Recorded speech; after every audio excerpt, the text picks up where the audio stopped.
Assalamu alaikum wa rahmatullahi wa barakatuhu.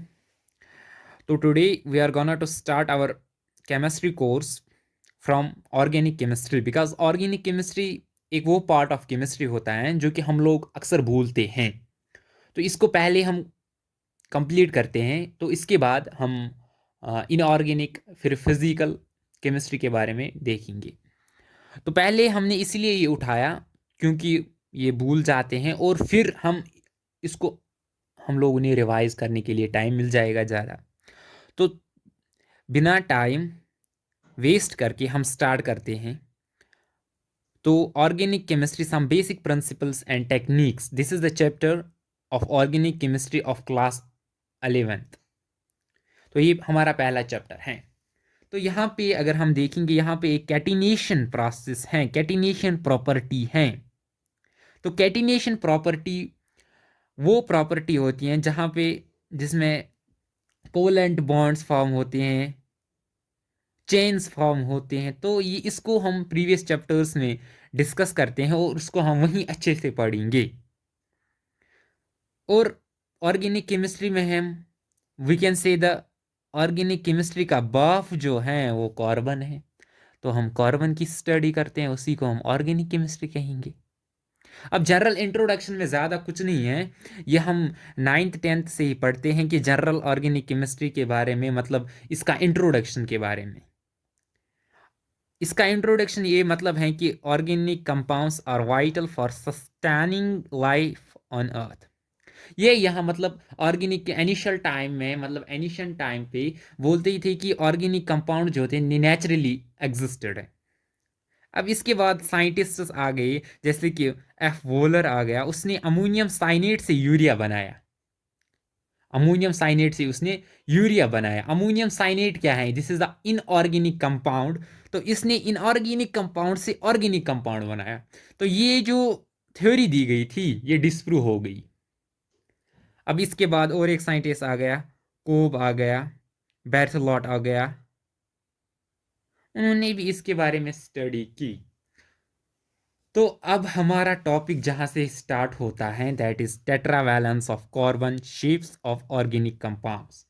तो मैं आपको ये बताना चाहता हूं कि कॉपी पेन एंड एनसीईआरटी सामने रखो, कॉपी पेन एंड एनसीईआरटी सामने रखो और इस वीडियो को देखो। तो पहले बात करते हैं, अगर आपको मीथेन दिया गया है, अगर आपको ईथेन है, इथाइन है, ये सब कुछ है, अगर आपको बताया जा रहा है कि इसकी हाइब्रिडाइजेशन क्या है, मैं आपको यहाँ पे नीट रेलिवेंट पढ़ा रहा हूँ, नीट रेलिवेंट। अगर आपको बताया जा रहा है कि हाइब्रिडाइजेशन क्या है, इनकी हाइब्रिडाइजेशन आपको तीन मिलेंगे, या sp, या sp2, या sp3। अगर आपको सिंगल बॉन्ड मिलेगा, अगर आपको कार्बन और कार्बन के बीच में सिंगल बॉन्ड मिलेगा, या कार्बन और हाइड्रोजन के बीच में सिंगल बॉन्ड मिलेगा, तो बेटा वहां पे क्या होगी? sp3।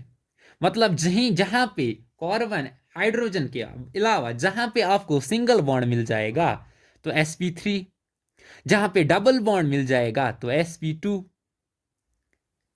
जहां पे ट्रिपल बॉन्ड मिल जाएगा, wire ever you will get the triple bond, वहां पे hybridisation sp3, sp sorry.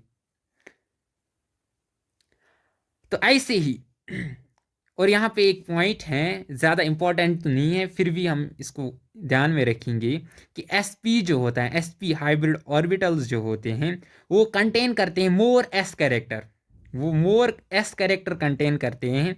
Hence it is closer to nucleus, ये बहुत क्लोज होता है न्यूक्लियस से, ये बहुत क्लोज होता है न्यूक्लियस से। तो इसकी इलेक्ट्रोनेगेटिविटी ज़्यादा हुई, फिर sp2, फिर sp3, ऐसे ही आता है। तो अगर अब हमने देखना है, हमने देखा हाइब्रिडाइजेशन क्या है।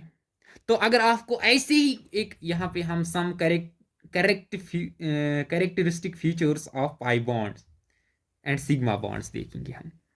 अगर आपको ये बताया जाएगा कि ये फॉर एग्जांपल मीथेन, ईथेन, ये फॉर एग्जांपल आपको कोई देगा कि आपको बताएगा इसमें फॉर एग्जांपल यहाँ पे एक क्वेश्चन है, इसमें हाई पाई बॉन्ड्स कितने हैं और सिग्मा बॉन्ड्स कितने हैं। तो अगर आपको सिंगल बॉन्ड मिल जाएगा तो वहां पे एक सिग्मा बॉन्ड होगा। अगर आपको single bond, double bond, triple bond मिल जाएगा तो उनमें एक एक सिग्मा बॉन्ड होता है। अगर आपको एक single bond, double bond, triple bond, इसमें एक एक क्या होता है, सिग्मा बॉन्ड होता है। अब पाई बॉन्ड कहाँ कहाँ पे होता है? Pi bond only double bond में होता है और ट्रिपल बॉन्ड में होता है। डबल बॉन्ड में एक होता है और ट्रिपल बॉन्ड में दो होते हैं। और यहां याद रखो sp3 जो होती हैं वो टेट्राहेड्रल शेप में होती हैं। sp3 हाइब्रिडाइजेशन क्या होती है, टेट्राहेड्रल, और उसकी बॉन्ड एंगल जो होता है that is equal to 109.28। And sp2 trigonal planar होती है 120 बॉन्ड एंगल। एंड sp जो होती है that's linear and 180 bond angle. तो हमने देखा कि अगर आपको पाई बॉन्ड और सिग्मा बॉन्ड रिकग्नाइज करना है तो अगर आपको सिंगल बॉन्ड है तो वहाँ पे एक पाई बॉन्ड मिल जाएगा, कोई सॉरी सिग्मा बॉन्ड मिलेगा, कोई पाई बॉन्ड नहीं होगा। अगर डबल बॉन्ड मिलेगा तो वहाँ पे एक सिग्मा एक पाई, ट्रिपल बॉन्ड होगा एक सिग्मा दो पाई। समझ आ रहा है? ठीक, यहाँ पे इतना है। अब प्रॉब्लम देखेंगे